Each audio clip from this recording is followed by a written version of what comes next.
Pra desligar, tá aparecendo.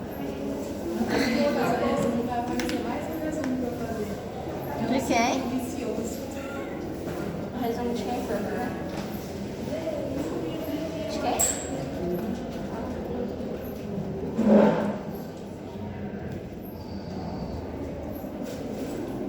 Vicioso, sem fim. Eu preciso arrumar meu cabelo. O que é aquele negócio lá que você coloca aquele bico daquele tamanho? É pra os cachos. Secar, porque se eu secar só com o bico, sabe, do secador, ele fica querendo ficar liso, mas aí ele não vai liso, o cabelo dela arma. Aí você compra separado. Sim, comprei na Shopee, paguei R$21. Aqui tava 90. Cabe em qualquer um. Tem que ser comprar aqui é universal, né? Tipo, ele faz caixinha. Você tem que arrumar seu cabelo Uhum. por aqui. Não. É que eu achei diferente. Não o que eu quero. Quer dizer, eu tenho um cabelo muito aqui no caixa. Eu tenho livros do shopping, negócio de gira. O meu cabelo Assim, não ó. é chato. É que eu nunca tinha visto. Aí você pega, faz o que você tem que fazer, coloca o cabelo aqui dentro e deixa secar. Você tira e põe os cachos. Não sabia não. Será que o meu fica? Tá, mas você coloca o cabelo aí dentro. Molhado. E com você já falou, você já passou tipo no dela, né? Eu passo aquele manutenção lá.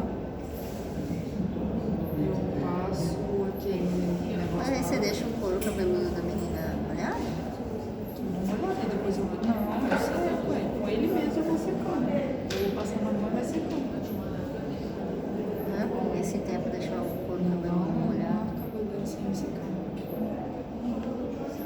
E depois você sabe. Põe a massa. Bueno.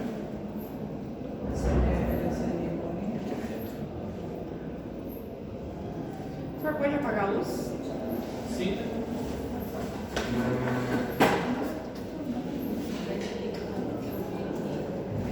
Ligado.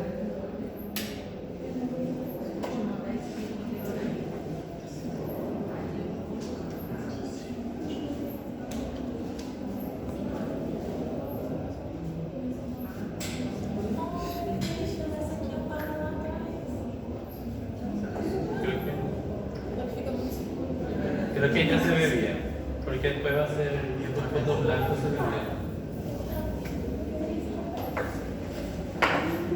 Bueno,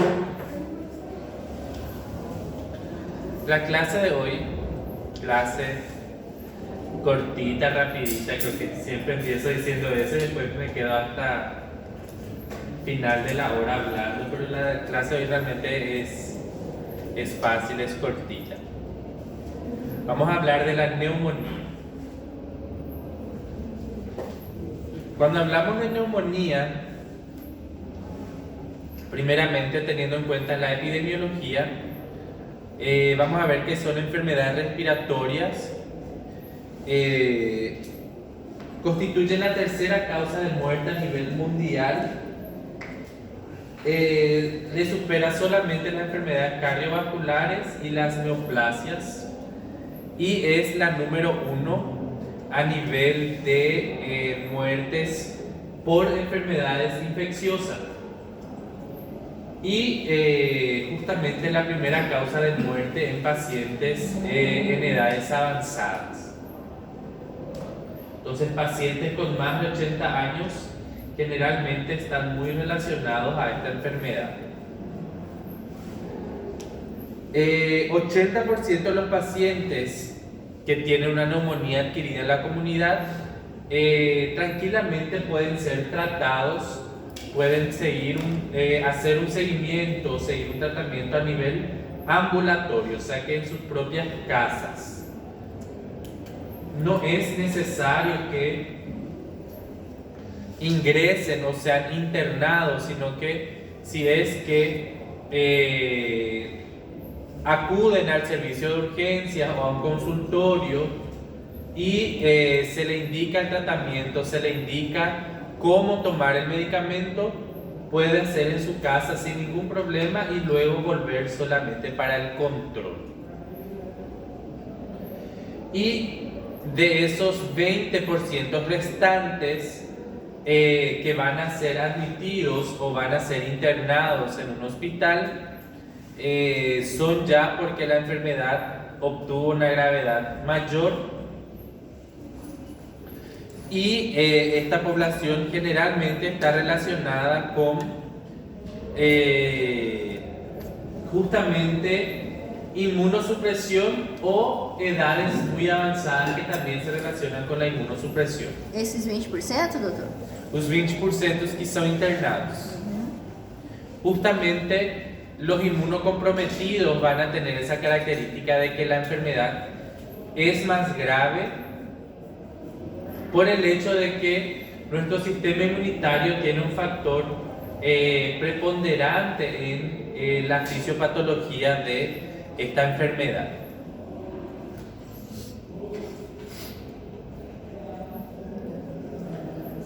Bueno, nosotros tenemos que entender que la neumonía es una infección de las vías respiratorias, solamente que ya es una infección de las vías respiratorias inferiores, o sea que es ya la parte más profunda de nuestra vía respiratoria. Entonces van a estar inflamados los bronquiolos y los alveolos ya, o sea que el parénquima pulmonar en sí. ¿En qué afecta esto principalmente? En el hecho de que al estar inflamada la vía respiratoria inferior, nosotros ponemos en riesgo la posibilidad de que haya una alteración en el intercambio gaseoso. O sea que podemos tener problemas importantes para respirar si es que no es tratado correctamente. Y así como les dije, es una infección de las vías aéreas más profundas. Entonces, para que haya una infección de esas vías aéreas, nosotros tenemos que tener una llegada de los agentes infecciosos, sobre todo de las bacterias, hasta la parte más profunda de mi sistema respiratorio.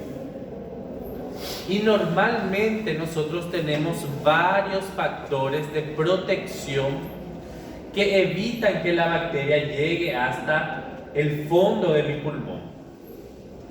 Entonces tenemos, así como dijimos, la secreción mucosa, los cilios, el sistema inmunitario, el reflejo de la tos, el estornudo, varias cosas que impiden que las bacterias lleguen hasta la parte profunda. Entonces, si es que yo tengo esa infección, es porque la bacteria sí consiguió llegar. Y hay 5 maneras principales como esas bacterias van a conseguir llegar hasta la parte más profunda de mi vía respiratoria. Por ejemplo, uno de ellos es la broncoaspiración o la aspiración del contenido bucal durante el sueño. ¿Qué pasa? Normalmente cuando estamos despiertos, nosotros tenemos un control total y un control importante de lo que es nuestras secreciones.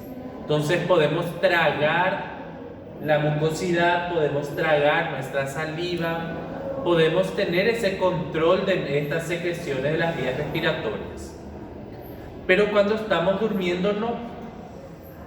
Entonces, como no podemos controlar durante el sueño, muchas veces esa saliva o esa mucosidad que tiene varias bacterias van a ser broncoaspiradas.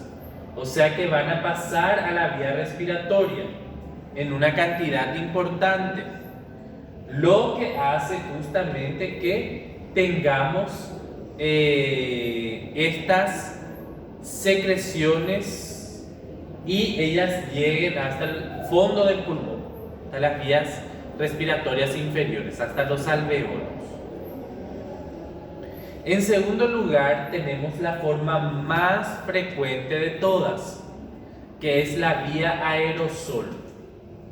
O sea que vamos a respirar aire contaminado, aire en el cual hay bacterias. Ventilador, ¿Cómo? ventilador, assim, aparelho de... ¿Para respirar? No necesariamente. É só respirar ar contaminado mesmo. Tipo, suponhamos aqui tem alguém que tem pneumonia. A pneumonia é causada geralmente por el neumococo ou el streptococo pneumonia. Então essa pessoa fica tossindo e um monte de streptococo pneumonia fica no ar. Então a gente respira e como tem bactéria demais, muito mais do que seu próprio sistema imunitário consegue eliminar ou consegue proteger você, aí você pega a doença. Então respirando o ar que tem a bactéria.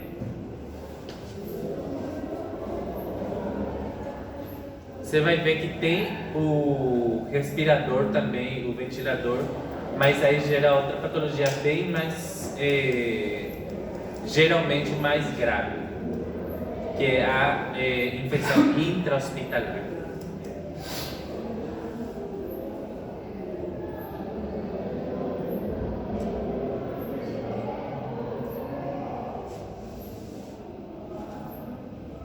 ¿En dónde están? ¿Ellos están en el corredor o dentro de la sala de clase? Acho que dentro da sala.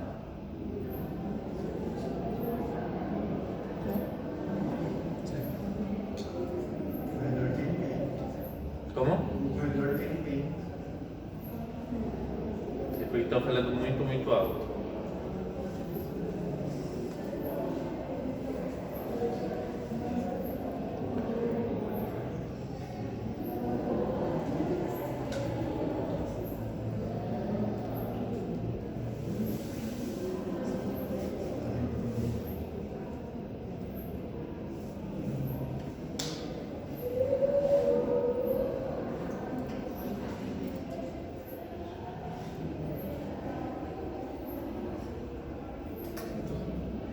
Bueno,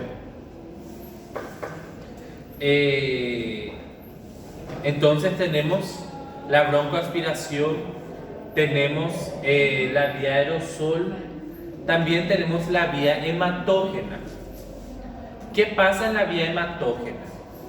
Muchas veces puede ocurrir el hecho de que bacterias ingresen a la sangre y esas bacterias van a recorrer todo nuestro cuerpo y de cierta forma lleguen a infectar también a los pulmones.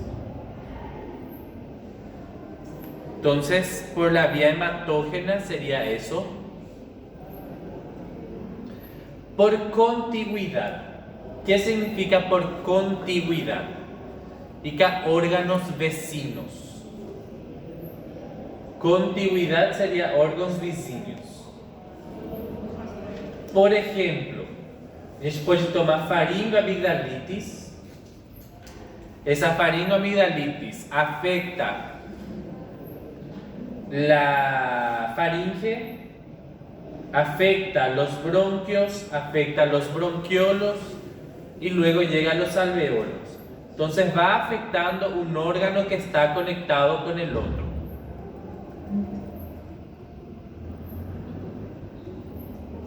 Entonces puede haber la posibilidad de una sobreinfección, un paciente que tiene una infección de las vías respiratorias superiores se complique con una neumonía, las bacterias lleguen hasta la vía respiratoria inferior.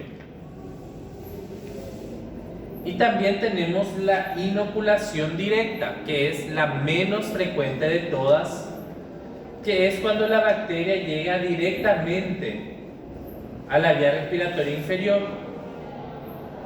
Entonces puede ser, por ejemplo, a través de un tubo infectado, o a veces el paciente es acuchillado y el cuchillo está infectado, o una bala, y a través de eso hay un contacto directo o la bacteria consigue entrar directamente al pulmón.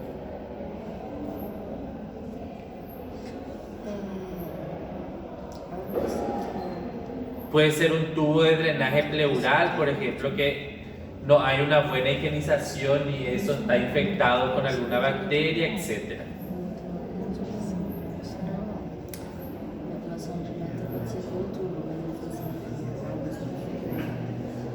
Doutor, o senhor tinha falado que é por tubo, né?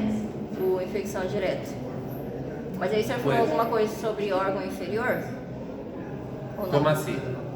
É porque eu me perdi aqui no meio que o senhor falou. Pode ser por tubo, mas... Inoculação direta, ou seja, a bactéria ela vai diretamente à via aérea inferior. Ou seja, por exemplo, pode ser um tubo que esteja contaminado. Esse tubo pode chegar até a via respiratória inferior de repente, dependendo do tipo de tubo que utilicemos. Da endoscopia pode? Difícilmente porque la endoscopia se hace en la vía digestiva y no en la respiratoria. Una broncoscopia sí.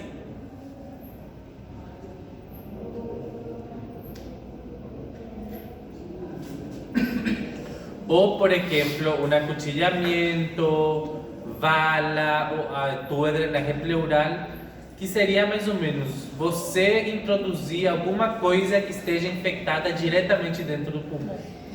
Uma paracentesis, por exemplo, uma agulha. Obviamente é menos frequente porque se a gente vai fazer um procedimento, geralmente a gente tenta tomar maior quantidade de cuidado possível, de asepsia possível. Pero puede ocurrir.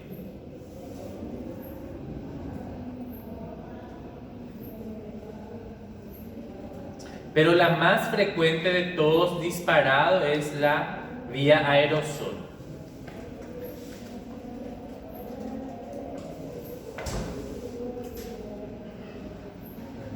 Adelante. É porque o senhor... É difícil você introduzir algo direto no pulmão assim, contaminado. Exatamente. É difícil, mas pode acontecer. Pode acontecer. Como, por exemplo, o quê? Que daria pra... E o que eu falei, por exemplo, por exemplo, uma faca, se alguém for esfaqueado, uma bala, se alguém for baleado, ou se ela não estiver infectada, pelo menos fica aberto para as bactérias ingressarem diretamente. Ou seja, quando a gente fala em inoculação direta, é que ele não vai passando pelos outros órgãos. Seria mais ou menos isso. Obrigada, doutor. Mas isso que eu falei, realmente, é a forma mais infrequente. Vai ser raro, Mas não é impossível, né, doutor? mas não é impossível.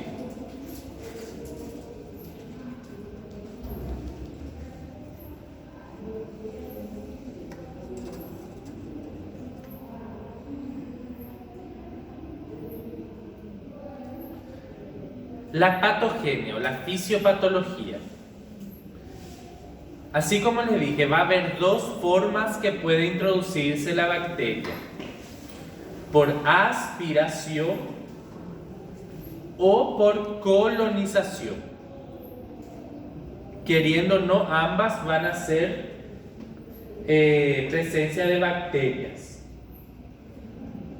Las bacterias van a ingresar a mi vía respiratoria inferior y la vía respiratoria inferior va a tener varios factores de defensa, ya sean específicos o ya sea inespecíficos, como por ejemplo el transporte mucociliar, la tos, las secreciones, la fagocitosis, o más específico, los linfocitos T o las inmunoglobulinas producidas por los linfocitos B, sea, todo nuestro sistema inmunitario como tal. Si es que hay una falla de mi sistema inmunitario, ahí yo tengo neumonía. ¿Por qué? Les pregunto a ustedes, ¿ustedes creen que es raro que haya un Mycobacterium, un Streptococcus pneumoniae en el ambiente? ¿Es raro? No es raro. Frecuentemente estamos expuestos y estamos en contacto con esa bacteria. Lo que pasa es que mi sistema inmunitario está funcionando y no permite que yo me enferme. Y así como les dije, si hay una persona infectada liberando un montón de bacterias, ahí yo voy a sobrepasar el límite que yo también puedo defender. Por eso es que va a ocurrir esta infección. Pero normalmente no nos infectamos. Y si hay una disfunción a nivel de mi sistema inmunitario, ahí yo desarrollo la neumonía. Cuando falla uno de estos factores de defensa.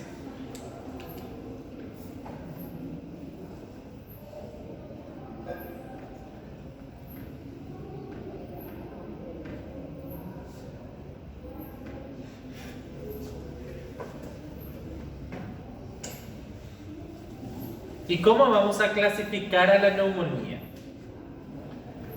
Tenemos dos grandes aristas.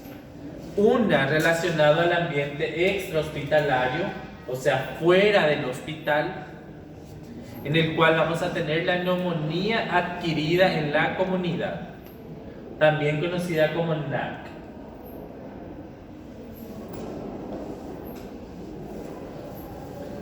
Y relacionado al ambiente hospitalario.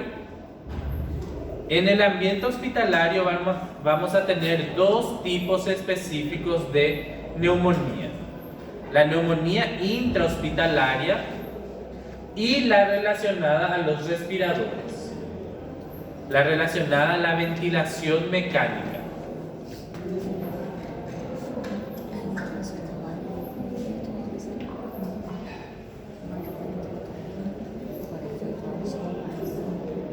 La neumonía adquirida en la comunidad va a ser justamente la más frecuente y la que no tiene ninguna relación con el ambiente hospitalario.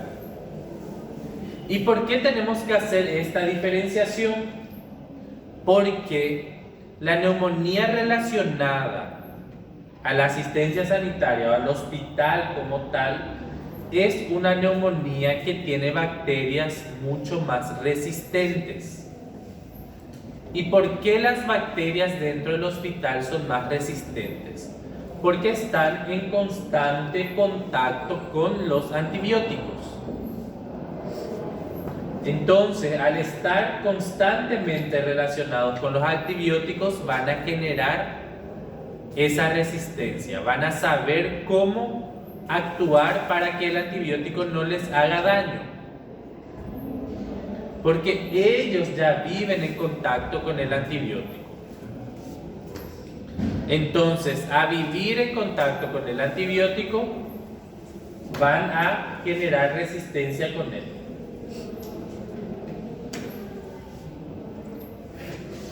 Y también tenemos que tener en cuenta que cuando una persona está conectada a un respirador, o sea, está intubada orotraquealmente, va a tener una puerta de entrada de fácil acceso para las bacterias. Imagínense el tubo. El tubo es como si fuera un tobogán que permite que la bacteria vaya directamente hacia las vías respiratorias inferiores. Es como si fuera un atajo, un atallo para que él llegue más fácilmente a la vía respiratoria inferior. Porque hay un tubo conectado a la tráquea del paciente.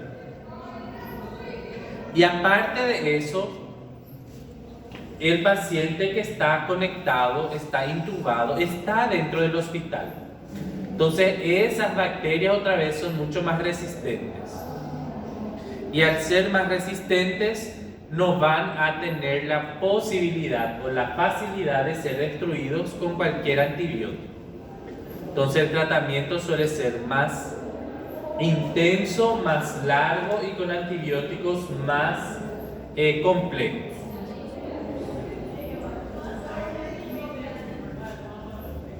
Pero vamos a estudiar un poquito más profundamente lo que es la neumonía adquirida en la comunidad.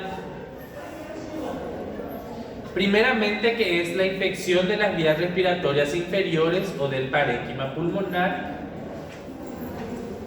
ocasionado por microorganismos que se encuentran en la comunidad o que están viviendo fuera del hospital.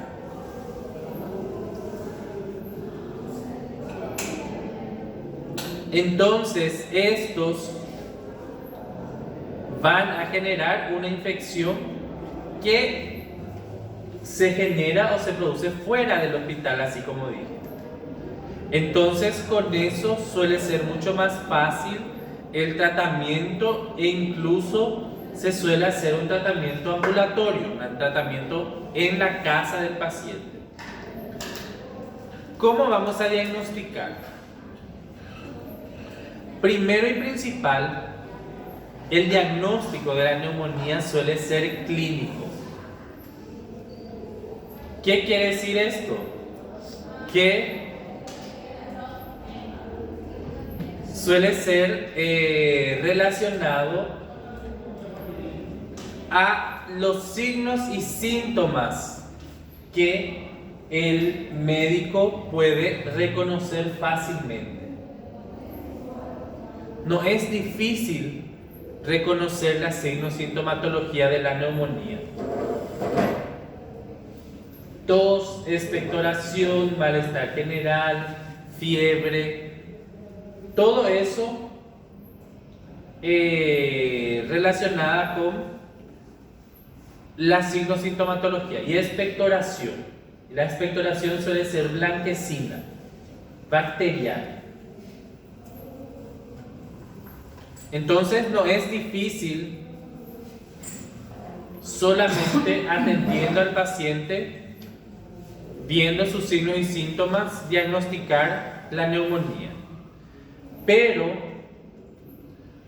tenemos que hacer exámenes laboratoriales, así como también de imágenes, para conseguir comprobar realmente que el paciente tiene la enfermedad. Primero y principal, cosa de rutina, hemograma y radiografía.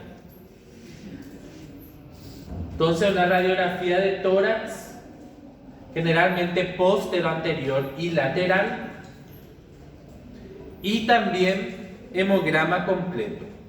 Professor, o hemograma, qual célula vai aparecer mais? Como nosotros tenemos una infección, la mayoría de las veces, un 85% de los casos probablemente van a ser bacterianos, principalmente por el Streptococcus pneumoniae o el neumococo. Mas qual célula? Y justamente al ser una infección bacteriana, siempre vamos a tener una leucocitosis con neutrofilia. El más frecuente, más abundante, va a ser el neutrófilo, porque el neutrófilo es el que aumenta en las infecciones bacterianas.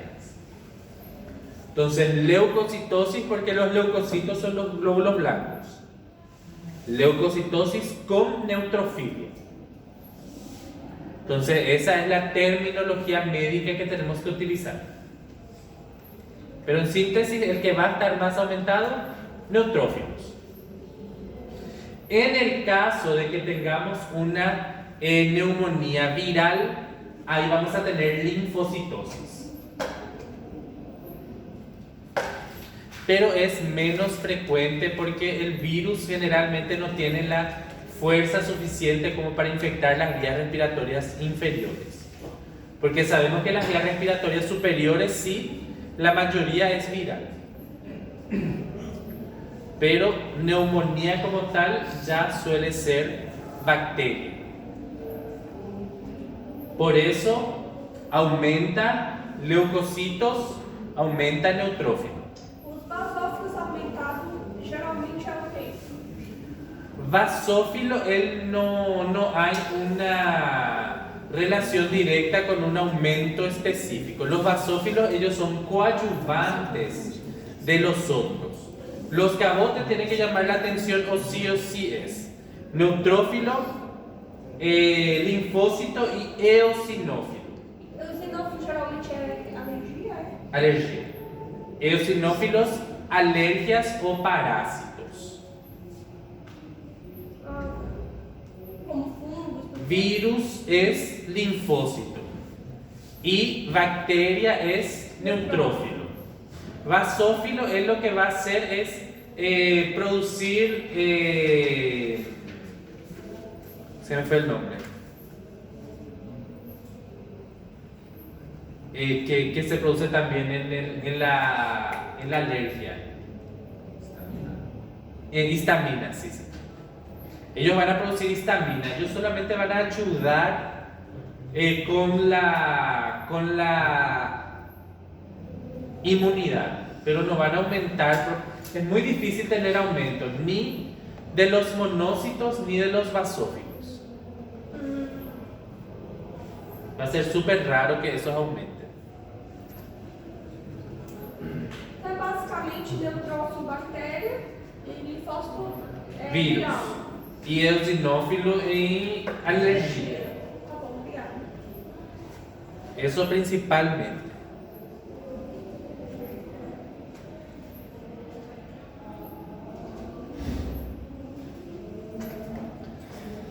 Aparte de el hemograma y la radiografía de tórax, podemos hacer otros exámenes también, pero los más recomendados son PCR,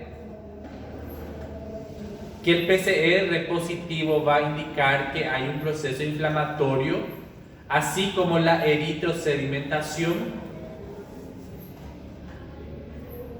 o el VHS. Y algo que no es tan frecuente, pero en la neumonía sí o sí tenemos que hacer, es el BUN. BUN, B-U-N, que es la urea nitrogenada en sangre, que también indica un proceso inflamatorio agudo.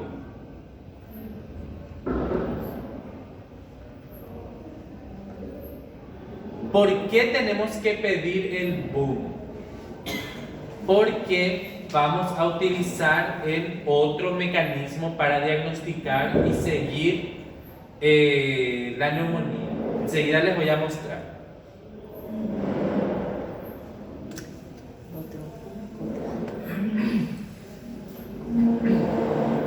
La etiología. Generalmente, acá está en inglés, pero outpatient sería neumonía adquirida en la comunidad o fuera del hospital, internado pero no en unidad de terapia intensiva, y los que sí están en unidad de terapia intensiva. Vamos a ver que, queriendo o no, la principal etiología siempre va a ser el estreptococo neumonía, ya sea dentro o fuera del hospital. La diferencia es que el que está dentro del hospital suele ser más resistente, pero tenemos otros como microplasma, clamidia, legionela, Haemophilus influenza, gram negativos, que también pueden generar. Pero lo que tienen que saber es neumonía, lo primero que viene a la cabeza es estreptococo neumonía.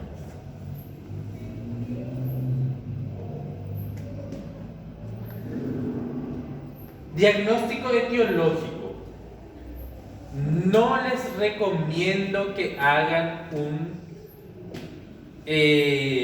una búsqueda muy intensiva de cuál es su diagnóstico etiológico.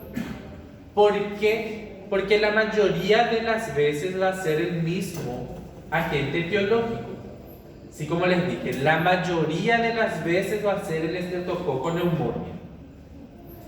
Pero, si es que quiero saber realmente si es o no es el estreptococo neumonía, lo voy a dejar principalmente para cuando no haga efecto el tratamiento.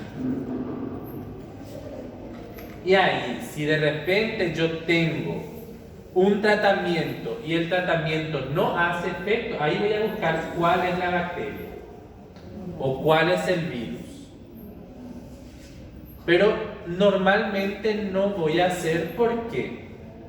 Porque el tratamiento va a ser prácticamente el mismo para todos los agentes etiológicos. Entonces, ¿para qué yo quiero saber cuál es la bacteria? Siendo que voy a usar el mismo medicamento para todos. O al mismo tiempo, ¿para qué quiero saber si probablemente en un 85% de los casos va a ser el mismo? A no ser que de repente yo esté haciendo algún estudio, alguna investigación etiológica y ahí yo voy a hacer para tener datos o información. Pero recuerden, todo esto cuesta dinero. Cuesta dinero al paciente. Aí seria o que? Amoxicilina? Generalmente cuando es neumonía ya usamos cefalosporina de tercera generación. Onde Ceftriaxona para arriba. Generalmente usamos ceftriaxona. Amoxicilina já, hoje em dia a amoxicilina já é bala para criança. o Alan, ele já falou de forma diferente. Quando fosse Streptococcus pneumonia, era amoxicilina. Quando fosse Staphylococcus aureus, penicilina. Quando fosse a Haemophilus influenza, amoxicilina. Estou dizendo isso que a prova de vocês é a mesma, né? É que é assim. Aí, O Alan falou para vocês das infecções das vias aéreas superiores. e a gente precisava saber esses agentes. Porque eu questionei que tinha vários, professor, é muita coisa, Aham. sabe isso aqui? Aí, Sim, pelo que passa? Isso leva dinheiro. Isso leva estudo. Eu não preciso fazer um antibiograma todos os pacientes, porque sempre vou usar no final o mesmo antibiótico. não, isso eu entendo. Não Sim. precisa você gastar recurso público, porque você sabe que, Aham. independentemente do agente biológico, é o Sim. mesmo tratamento. Mas Te digo com relação à amoxicilina. Hoje em dia, a amoxicilina não é recomendada nem para faringoamidalite. Por quê? Porque a maioria das pessoas já tem resistência. Não, doutor, mas o que o doutor Alan tinha passado era uma tabela, então era para você gravar um ou outro, não era especificamente a Ajá. amoxicilina. Não, claro. Não, e se usa, se descreve. Mas a gente tem que levar em consideração. Aqui no Paraguai, eu sei que no Brasil é um pouquinho mais difícil, mas nem tanto. Mas aqui no Paraguai, eu já vi a amoxicilina sendo vendida em supermercado. Eu, por exemplo,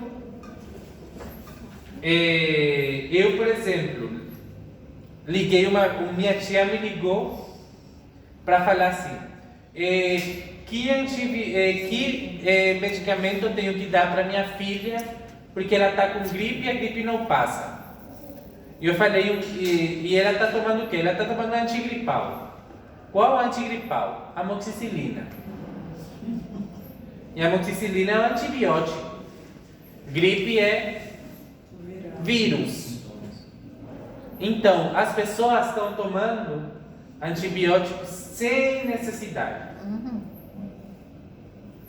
Então vocês acham que numa pneumonia vai ser útil um antibiótico que é usado de forma indiscriminada por qualquer pessoa? Então, as tabelas são feitas de acordo à la resposta. Só que a gente tem que se encaixar dentro da nossa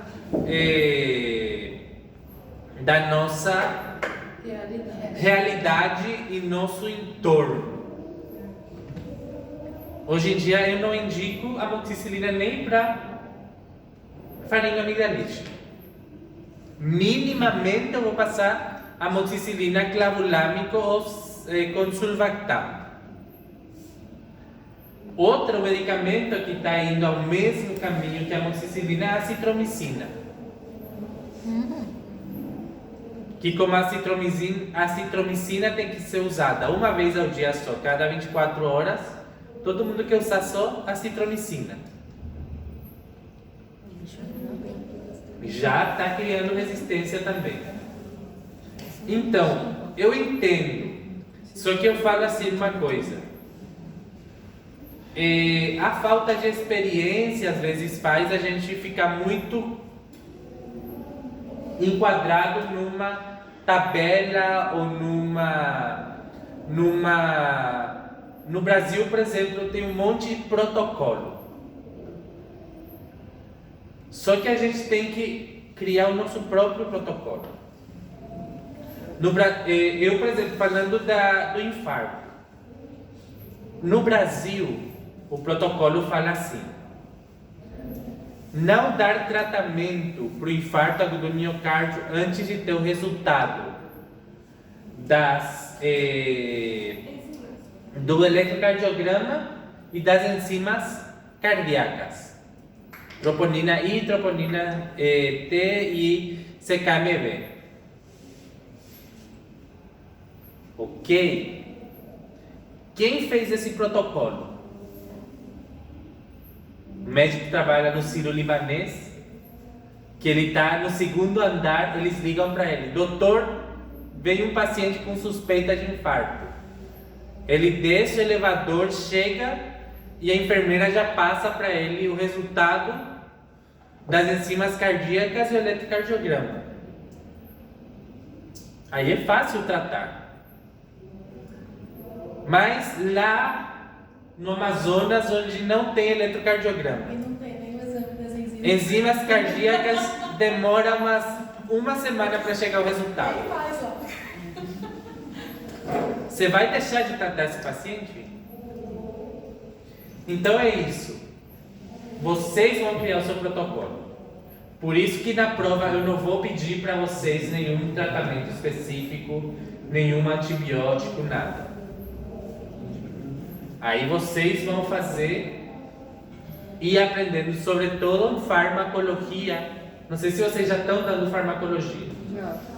Mas em farmacologia vocês vão saber farmacocinética, farmacodinâmica de cada medicamento e de acordo a seu raciocínio vão dar o medicamento, de acordo a como vai funcionar e de acordo a lo que eu tenho à minha disposição. Mas é isso. A amoxicilina hoje em dia é bala para criança, assim como falei. Agora, se eu estou num país onde não tem como conseguir amoxicilina sem receita e os médicos também têm critério para dar os antibióticos, porque eu conheço um monte de médico que não tem nada de critério. Sim? Professor, mas se a gente tem um país onde temos aí medidas a serem seguidas, e se a gente não seguir exatamente elas, e seguir uma opção particular, e acabar dando errado e o paciente morrer, a gente não abre portas aí para sofrer sanções, processos e tudo mais? Sim. Não compensaria você seguir o que eles mandam, mesmo que a pessoa acabe morrendo, mas você não vai responder por nada, porque você tentar salvar uma vida e acabar se lascando. É é que tem muitas aristas na parte legal. Porque você pode responder por negligência ou omissão de auxílio se você não fizer nada. Mesmo que você fale assim, não, mas eu não tenho resultado, eu não tenho. É muito vidroso essa parte. Você tem que ver que depois você vai ter um monte de amparos que vão falar assim, nesse caso você pode fazer, nesse caso você não pode. Aí você vai ver de acordo às leis do lugar onde você estiver. Porque muitas vezes, tipo, você sabe que você pode dar medicamento, estatinas, anticoagulante, nitroglicerina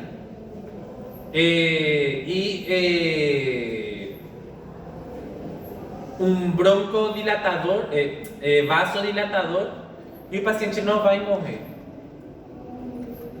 E provavelmente não vai acontecer nada. Se não foi um infarto,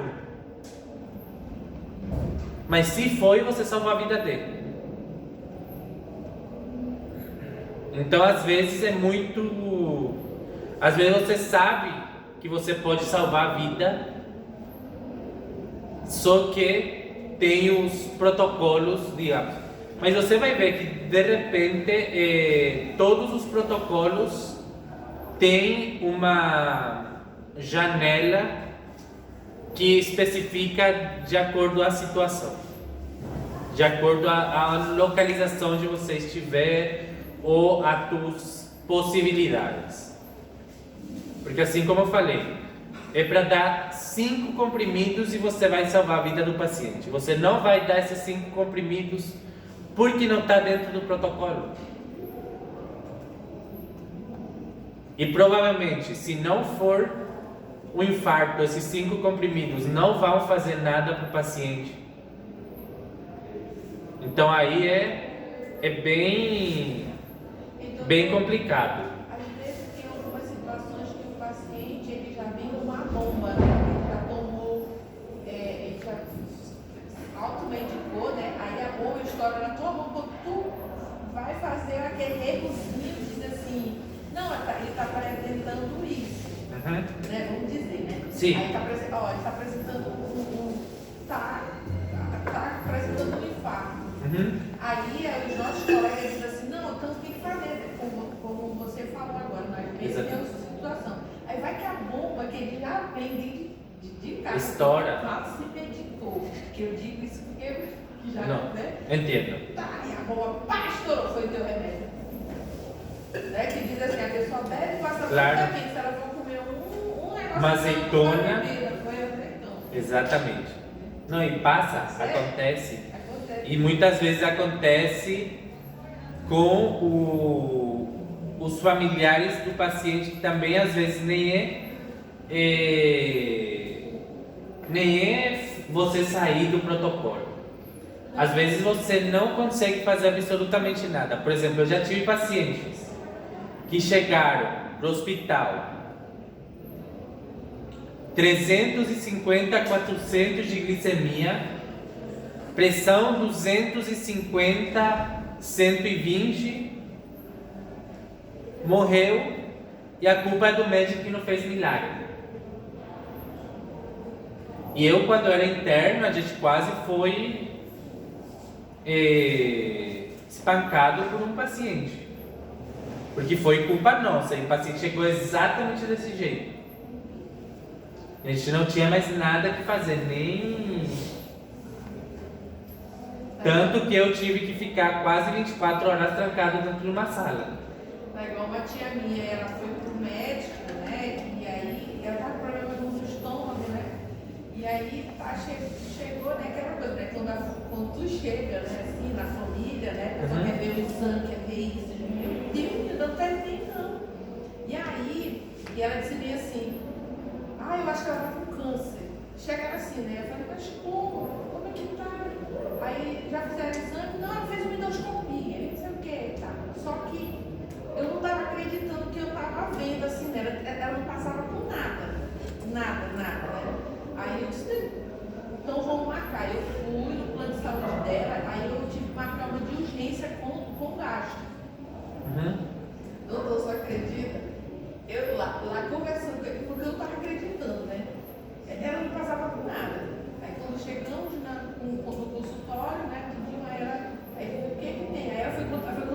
aí ele foi bem assim, grosso, né? Aí ele foi assim, dizendo, não, eu quero saber o que tu tem agora. Aí, nessa conversa, né, ela tinha tomado um monte de remédio. Aí ele disse, como que tu vai ficar bom? Como que eu vou saber que tu tá bom? Então, assim, é aquela coisa, você faz a medicação, mas às vezes o paciente ele já vem automedicado com um monte, ele faz macumba, faz eu sei que você Não, sabe e o pior é que às vezes o próprio paciente, por vergonha, não compartilha com a gente tudo o que ele fez. E às vezes acontece que a gente acha que é uma coisa ou muitas vezes dá um medicamento e descobre que tinha um monte de outras coisas. Já aconteceu comigo de perguntar várias vezes, insistir e o paciente não fala, depois você descobre por algum motivo. Eu particularmente na parte essa de macumba e todo o que vocês dizem, eu sou muito a favor, muito mesmo, da parte da fé. Independiente de qual seja a fé que o paciente tenga, siempre y cuando no interfiera en la medicación. Porque aconteceu, por exemplo, de ter, assim como se diz, essas pessoas que rezam, não sei como não é macumbeira, mas tipo, mesmo de outra, de qualquer, que faz o curandeiro. Pastor que faz também. Pastor o curandeiro, ou o que seja. A pessoa não toma mais nada. O curandeiro falou para minha prima ela não fazer uma cirurgia. E não tem como tirar isso da cabeça dela. E tem vezes que ela tá realmente, a cara dela tá igual o seu, como se diz? O capuz, porque ela tem que fazer uma esplenectomia, tirar o vaso, porque ela tem anemia hemolítica crônica, que só vai resolver tirando o vaso. E o curandeiro, não sei porquê, falou para ela não fazer a cirurgia, e ela não vai fazer por nada do mundo. E uma coisa básica, tipo, se fosse feito a tempo, hoje em dia ela teria uma vida completamente normal. Mas como ela não fez, tem crises, passa mal, hay veces que está con ictericia así severa, anemias crónicas, que incluso hay que hacerse transfusiones a veces. Mas ela não vai fazer a cirurgia porque o curandeiro falou. Ainda ontem eu ouvi se fosse uma vidente, e ela falou assim, eu nunca recomendo que você tem sua fé, mas você tem uma doença, mas assim, esse remédio aqui vai curar, mas você procura um médico. Ela mesmo Claro. falando isso. No, y claro, siempre tenemos que eu sempre falo assim, você acredita em Deus, se você acredita em Deus, coloca nas mãos de Deus e Deus vai fazer com que chegue um médico capaz de curar-te. E com isso vos já levaste a parte da fé também. Porque sempre e quando não interfiera, ok, ajuda muito. A fé é algo que com a ajuda da medicina hace muchísimas cosas buenas. O sea que sobre todo en la parte emocional e espiritual del paciente hace que se adhiera al tratamiento, mejore con mucho más ánimo, etc. Siempre y cuando no interfiera. Y en eso quiero llegar. El medicamento médico tiene que ser respetado. Podemos usar otros tipos de medicamentos, pero siempre y cuando no interfiera en el tratamiento médico. Hablando de esto, del diagnóstico etiológico, suponhamos que eu estou fazendo o tratamento 6, 8, 10 días. Si el paciente no responde al tratamiento, ahí sí voy a hacer un hemocultivo buscando cuál es la bacteria que el paciente tiene, y aprovechando que ya se hace el hemocultivo, se hace un antibiograma. ¿Qué es el antibiograma? Antibiograma es un estudio en el cual primero se cultiva la bacteria, se hacen las colonias de la bacteria y a cada colonia se le expone a un antibiótico diferente. Y ahí me va a salir un resultado que me diga, este antibiótico es resistente y este no, o a este es sensible. Y todo lo que es sensible yo puedo usar, lo que es resistente no puedo usar.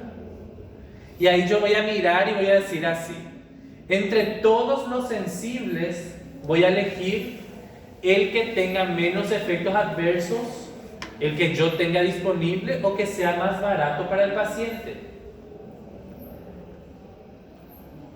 Adaptar ese tratamiento a las características del paciente. Porque eu também não vou pedir para comprar o mais caro de todos, sendo que tem outro mais barato que vai fazer efeito. Ou gastar insumos del hospital público. Ou, al mesmo tempo, eu tenho que deixar reservado os mais complexos para, por si de repente, outro dia eu necessitar para uma enfermedad mucho más potente. Por eso es que tengo que elegir ahí entre los que más se adapten a mi necesidad. Lo que les dije, tenemos un examen o una tabla la cual vamos a realizar en todos los pacientes que tengan neumonía, que es el CURP 65. Y el CURP 65 se usa para dos cosas. Uno, para diagnosticar la neumonía, pero no solamente para diagnosticar, sino que para cuantificar el estado en el cual se encuentra el paciente. Y una vez que yo cuantifico ese estado, eu vou fazer o seguimento. Ou seja, eu vou fazer isso quando o paciente chega e depois eu vou fazer uma vez por dia, todos os dias. ¿Por quê? Porque com o CURP 65 eu vou ter um puntaje de 0 a 6. E se quando o paciente chegou tinha 4 e depois de 2 dias tem 5, significa que está piorando. Pero si tenía 4 y después tiene 3, significa que está mejorando. Entonces también así hago el seguimiento. Y el CURP 65 es súper fácil de hacer. El único examen de laboratorio que necesito es justamente la urea nitrogenada en sangre. Pero voy a hacer primero confusión, o también pueden usar estado de conciencia. ¿Qué sería? Si el paciente tiene alteración del estado de conciencia, le pongo un punto. Si no tiene, 0. Esa alteración del estado de conciencia va desde letargia, somnolencia, estupor o coma. Cualquier alteración del estado de conciencia del paciente, un punto. Si no tiene, 0. Si está completamente vigil, si está completamente alerta, 0. Urea nitrogenada en sangre, que va a ser el boom.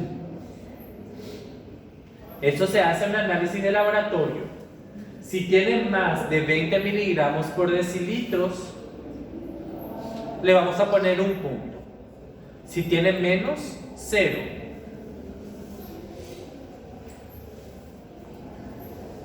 Frecuencia respiratoria.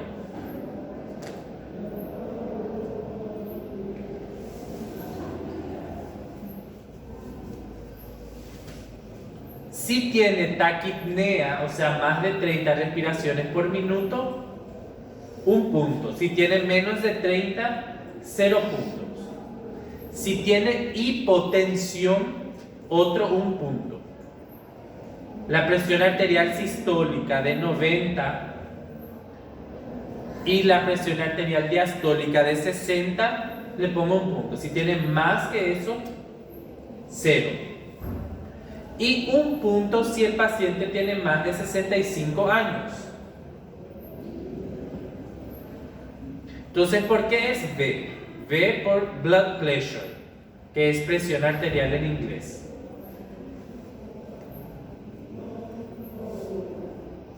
Confusión, urea nitrogenada en sangre, respiración, presión arterial y 65 años.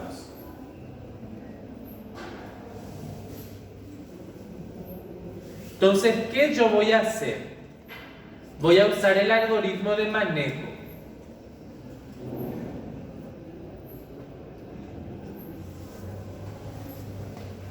Si el paciente tiene 0 o 1 punto,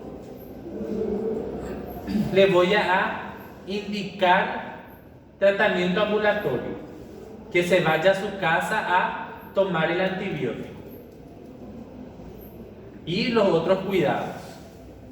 Si tiene 3 puntos o más, directamente le vamos a internar.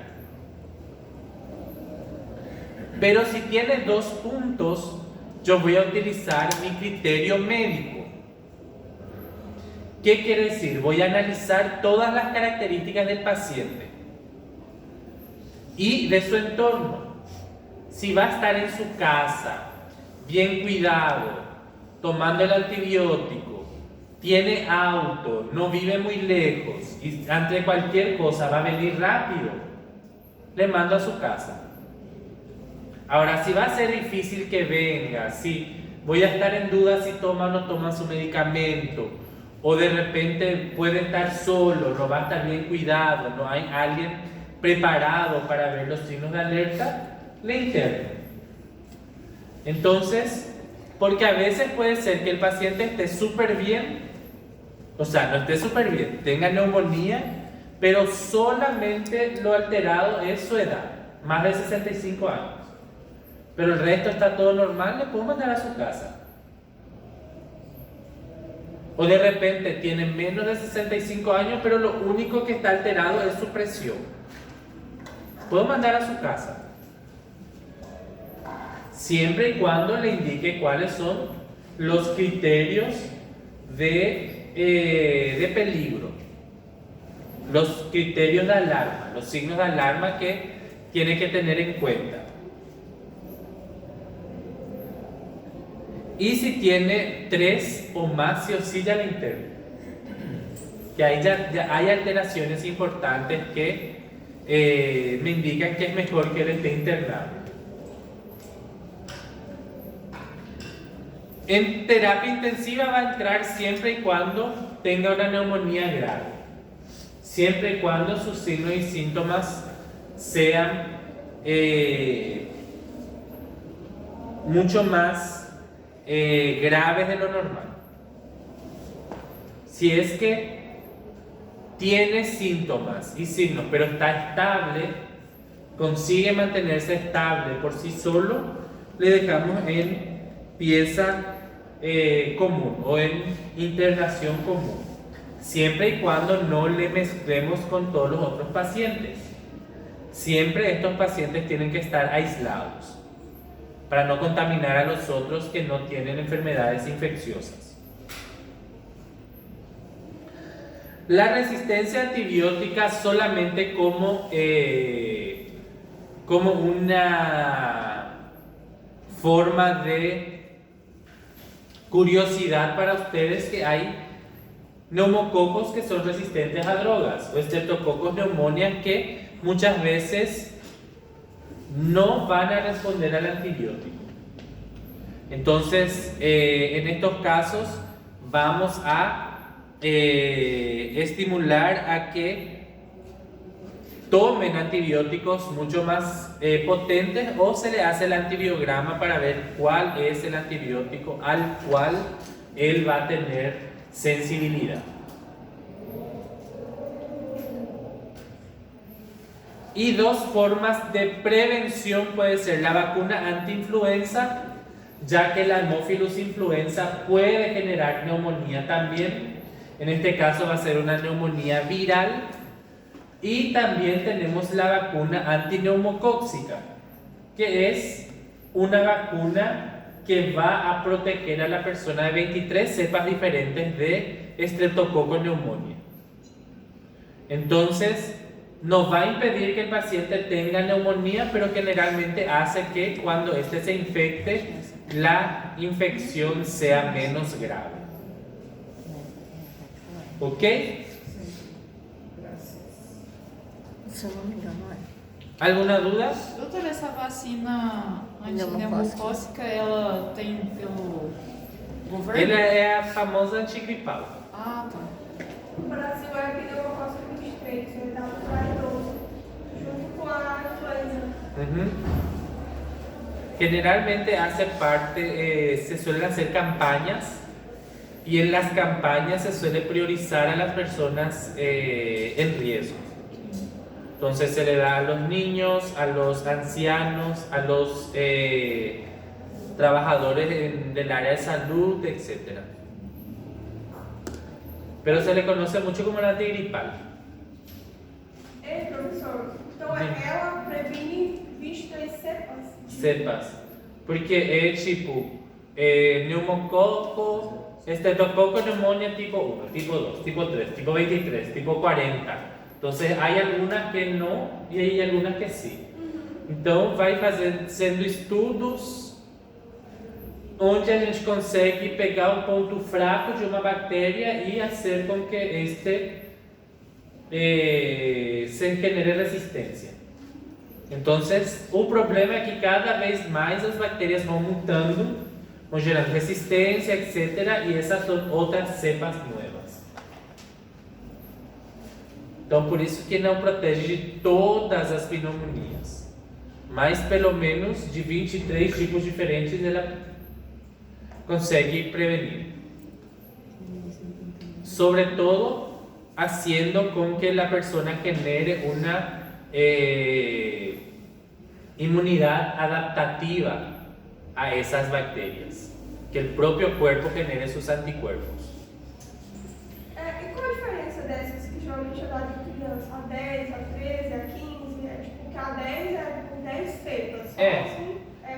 É porque geralmente nas crianças, muitas vezes ela nunca teve contato com nenhuma delas. Então, às vezes pode chegar a ser perigoso se ela não tem ainda imunidade contra algumas cepas, que pode chegar a ser perigoso. Aí dá logo que tem a 23 por o sistema imunológico ser Não. da criança, é isso? Não, você dá os outros para que ela vá gerando imunidade. Aos poucos. Aos poucos. Porque se você dá a 23 já de uma, às vezes pode ser que uma seja mais forte que o sistema imunitário da criança e gere a pneumonia pela vacina. Legal. Essa seria a imunidade ativa e a imunidade passiva. E a pneumonia, então, pode ser viral, não apenas bacteriana. Pneumonia em si, ela é infecção do pulmão, independente do agente etiológico. Pode ser viral, pode ser bacteriana, pode ser fúngica, pode ser parasitária também. Só que, assim como eu falei, o vírus ele é mais, entre comillas, frágil. Então, geralmente, nosso sistema imunitário consegue evitar que ele gere a pneumonia. A não ser que a gente tenha um sistema imunitário imaduro ou alguma patologia que diminua a imunidade do paciente. Aí pode ser que ele tenha viral. Aí pode ser, por exemplo, pela vírus papiloma humano, ou HIV não gera pneumonia. HIV diminui a imunidade e qualquer coisa gera pneumonia. Mas HIV como tal não gera pneumonia. Eu digo porque diminui o sistema Diminui o imunológico e aí a bactéria vai e gera uma pneumonia bem mais forte do que teria que ser para uma pessoa que não tem diminuição da imunidade. Mas, por exemplo, incluso vírus normais, assim que normalmente a gente tem, pode gerar pneumonia no imunodeprimido. Tipo, ahora se me fue la cabeza el virus más frecuente, que gera sapinho. É o Herpes. Herpes zoster.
Doutor,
Ah, me olvidé de pasar la lista. ¿Quién puede llamar? doutor, semana que vem o senhor vai dar um repasse para porque aí na próxima já é. O Alan que vai dar o Ah, repasse. tá. Eu vou dar a aula, mas eu tenho também um Kahoot que a gente pode tentar fazer depois de terminar a aula. Tá?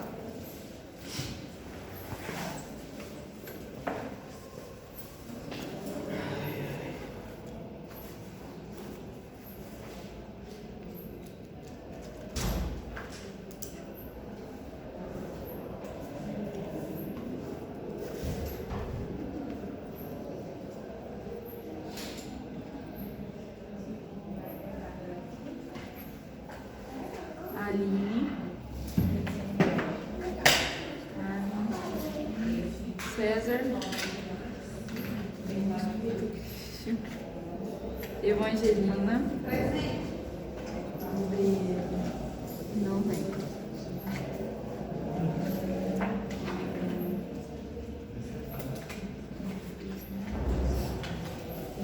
Leonardo, Presente.